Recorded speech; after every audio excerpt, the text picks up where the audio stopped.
Hello everyone and welcome to another very nice game from the Novgorod tournament of 1994. We have a game between two legends, Vasyl Ivanchuk and Vladimir Kramnik. Vasyl was 25 years old at the time this game was played. Vladimir was 19 years old, and it's a game between probably the strongest player never to become world champion and against a future world champion. As we all know, Kramnik will play a World Chess Championship match against Kasparov. And also, it's a game from round one. I saved it for the end as players just seem to play, more wild chess in round one. What happens, happens. Then you either have a brilliant tournament or you have you have to catch up. But yeah, let's check it out, and then we are going to check out the standings of this very nice event. Perhaps we check out a game or two more. But this is the main stuff I wanted to cover. So let's check it out. Vasyl has the white pieces and he opens with pawn to e4. We have the Sicilian from Kramnik, pawn to c5. We have knight f3, knight to c6, and the open Sicilian, pawn to d4. We have captures, knight to f6, knight to c3, and nowadays e5 and d6, the Sveshnikov and the classical, are what's usually played. Here we have pawn to e6 by Kramnik. This is the four knights variation of the Sicilian, and it is well, also very, very interesting and packed with known theory.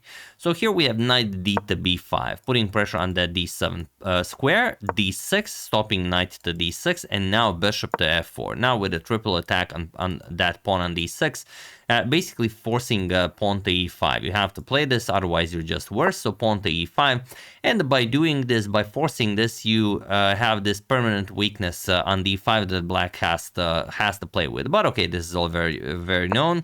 Bishop to g5, a6, knight to a3, and pawn to b5. Now threatening pawn to b4 to win material, so bishop captures on f6. G captures, you could also capture with the queen, but that invites knight to d5 with tempo, so it's not really the best. So G captures with knight to d5. And now pawn to f5. Other moves also can be played here. Vladimir prepared pawn to f5, obviously. And nowadays, bishop to d3 and c3 are the main moves. But here we have e captures on f5. And the last time this was played was in 2013. But okay, it was still known theory at the time. Bishop captures on f5. Pawn to c3 and bishop to g7. We have knight back to c2. Now the knight can come to b4, controls d4, can come to e3 to put pressure on the bishop.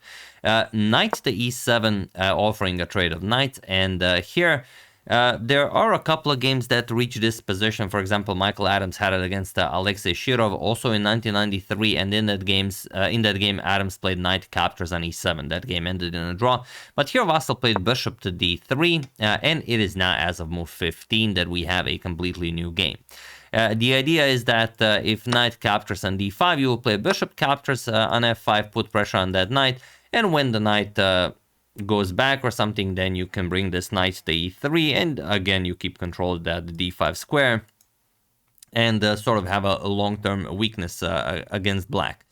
So here, after bishop to d3, bishop to e6 is a move that can be played. It has been played, but only after this game between the two of them.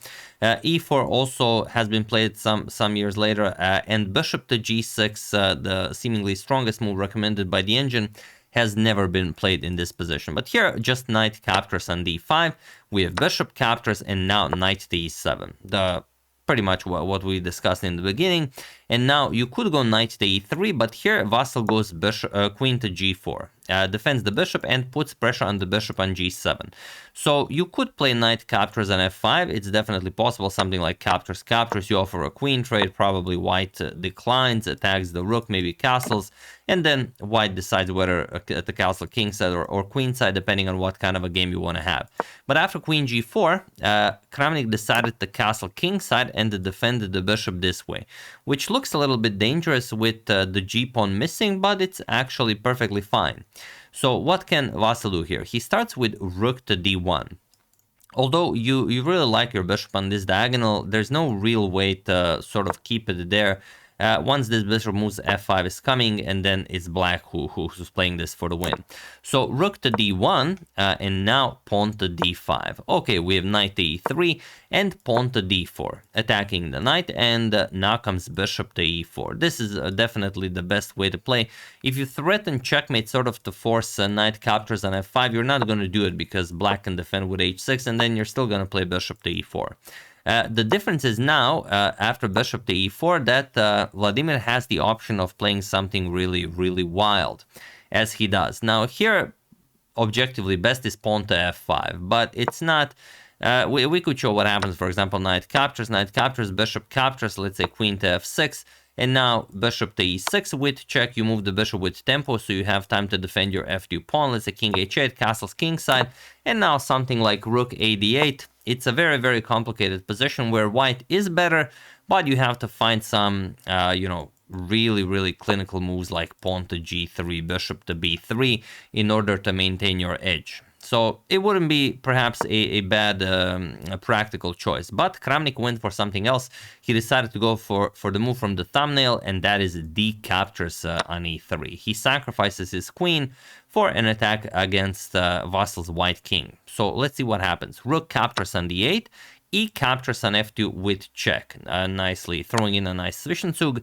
King captures and rook a captures on d8. We have queen back to e2, stopping rook to d2, and now pawn to f5, chasing away the bishop and prepare. Then, of course, Vladimir will prepare to double up on the d file. And bishop to c2 would be the safest way to play. Then you can play bishop b3 check maybe, and the bishop is helping out with the defense.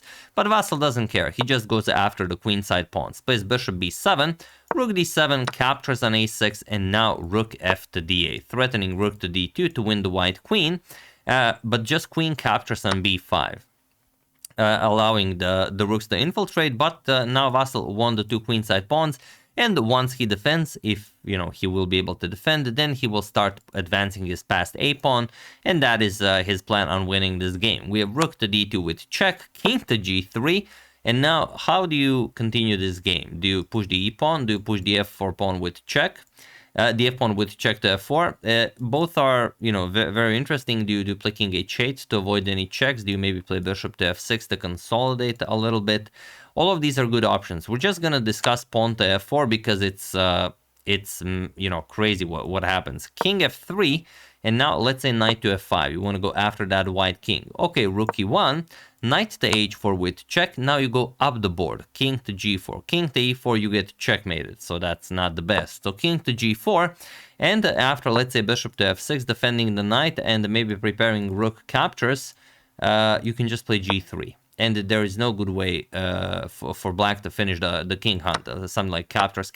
You have to bring back the knight. And it's still, you know, fairly complicated, but there is no danger to the white king. You can put a king on h3 and it's going to be perfectly safe. So instead, after this king to g3 move, Vladimir goes pawn to e4. Advancing the past e-pawn is definitely the better choice. Rook to e1, and now knight to g6, preparing f4 check, and Vasyl just plays rook to e2. Stops the rook from controlling the second rank, and now bishop to e5 with check. Now f4 check, again, we will cover because it's amazing what has to happen. King to g4. Now look at this, knight to e5 check. And if you're thinking about capturing on f4, that would be pretty bad because knight to d3 check cuts off the queen from defending the rook. And the best white has here is to give up the queen. And now after queen captures on d3 and e captures, rook captures on d2, you might be thinking, well, okay, we're still up 3 pawns, we're going to win the game. But no, bishop h6 check, and you lose. King e4, you're going to pick up the rook, and that's it. Now black is winning easily. So what would happen after knight to e5 check, you actually have to go to f5 in order to maintain a winning position. And now after rook to f8 with check, you will play king captures on e4. And now finally, there is no reaching that white king. So that is what you have to calculate here in order not to play pawn to f4 check. And Vladimir calculates it. He plays bishop to e5 with check, king back to f2, and now rook to d1. we have rook to e1 and rook 8 to d2 with check, king to f1, and now he trades. Rook captures on e1, king captures on e1, and the rook captures on g2. Now creating two connected pass pawns, and okay, maybe instead of capturing, you guys were considering e3. We can briefly discuss that. There's no real danger here, because after white starts pushing the pawn, let's say bishop captures on h2, threatening bishop to g3 check, you immediately go for queen a8 check, and you pick up the e3 pawn, and that's it. Black's counterplay is gone. So you have to keep that e3 e pawn. So rook captures on g2 by Vladimir, and now bishop to c8, going after the f5 pawn. Pawn to f4, and now bishop to f5, going after the e4 pawn.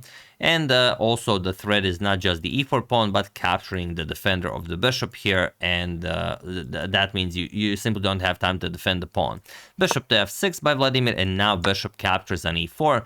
Rook captures on h2, grabbing yet another pawn, but now Vasyl just starts advancing his past a pawn. We have knight to e5, pawn to a5, pawn to f3, pawn to a6, and rook to h1 with check.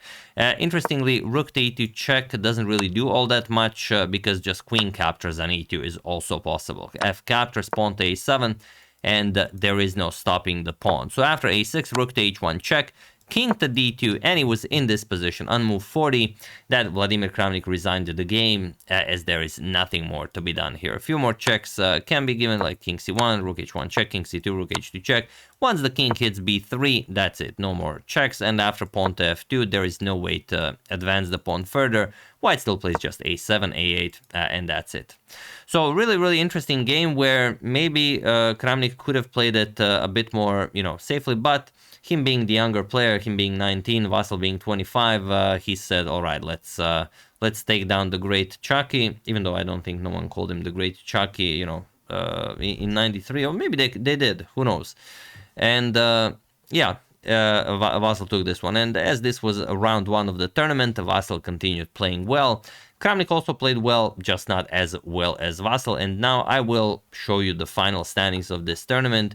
Who do you think won the tournament? As we've covered both the games from Vasyl and both Kasparov, it was actually a tie between Kasparov and Ivanchuk. Both finished with 7 out of 10, 4 wins, 0 losses, and 6 draws. So the exact same results. Followed by Kramnik in third place with 5 out of 10. He actually lost 3 games.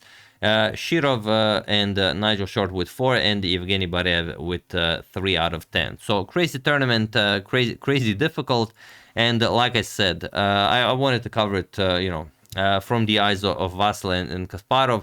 But if you guys have a favorite, or if you know of a nice game from this tournament, I will also go through all of them. If I find a nice one, I will definitely share it with you. But if not, that's pretty much it for this tournament. I've never heard of the tournament, so I'm very happy I covered it. Hope you guys enjoyed it as well, as we've seen some nice games from these legends. Interestingly, Kramnik is now retired, even though he's younger, and Vasyl still playing, every tournament that probably exists. He's playing in 6 different leagues, representing different teams at the same time. Basically, every day you can follow Vasyl online, and he's playing a different classical game somewhere in the world. He just finished playing the the European Individual Championship, and already he's in Croatia. Then he's playing in Bundesliga. Then he will just play chess forever. That's what kind of player Vasyl is. So yeah. Hope you guys enjoyed it. Like I said, we'll go through some others, see if I find some nice gems. I would like to thank Peter Van Dost, Derek King, Charles Benjamin Flynn, Diane Schwartz, and Ilya Maltsev for your contribution to my channel. Thank you a lot. I really appreciate it. As usual, you can check 2 of my previous videos here. Thank you for watching, and I will see you soon, continuing to check up on your wonderful suggestions and whatever else happens in the chess world. Thank you all. I will see you soon, and have an excellent rest of your day.